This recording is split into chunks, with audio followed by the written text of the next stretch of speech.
নতুন আরেকটি টপিক আপনাদের সাথে আজকে আমি শেয়ার করব, সেটি হলো আপনার মোবাইলে ডিভাইসের ভিতরে আপনার নাম কিভাবে সেভ করবেন এবং পরবর্তীতে আপনি কারো মোবাইলের সাথে যদি কোনো কিছু শেয়ার করতে চান তাহলে আপনার নাম এবং মোবাইলের মডেল নাম্বার সহ সেটি শো করবে। সেটি কিভাবে করবেন আজকে সেই টপিক আপনাদের সাথে আমি শেয়ার করব। সো গাইস, প্রথমে আপনার মোবাইল ডিভাইসের সেটিং অপশন যেতে হবে। তারপর আপনার এট ফার্স্ট দেখতে পাবেন যে মোবাইল মাই ডিভাইস, এখানে ক্লিক করতে হবে। এখানে দেখতে পাচ্ছেন যে ডিভাইস নেম একটি অপশন আছে, সেখানে ক্লিক করতে হবে। তারপর নর্মালি ডিফল্টভাবে যে নাম থাকবে ডিভাইসে, যেমন এই স্ক্রিনে দেখা যাচ্ছে যে রেডমি নোট 13 এভাবে লেখা থাকবে, বা অন্য কোনো মোবাইল অন্য নাম থাকতে পারে।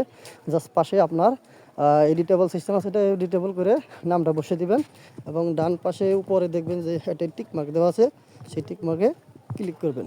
ক্লিক করে অ্যাক্টিভ করে দিবেন, ব্যাস হয়ে গেল। এবং পরবর্তীতে আপনার মোবাইলে সাথে কারো মোবাইলে যদি কোনো কিছু শেয়ার করতে চান তাহলে আপনার ওই নাম সহ মডেল নাম্বার সহ শো করবে। যদি ভিডিওটি কারো উপকার আসে তাহলে আমার পেজটিতে ফলোতে রাখবেন। পরবর্তী ভিডিও পাওয়ার জন্য ধন্যবাদ।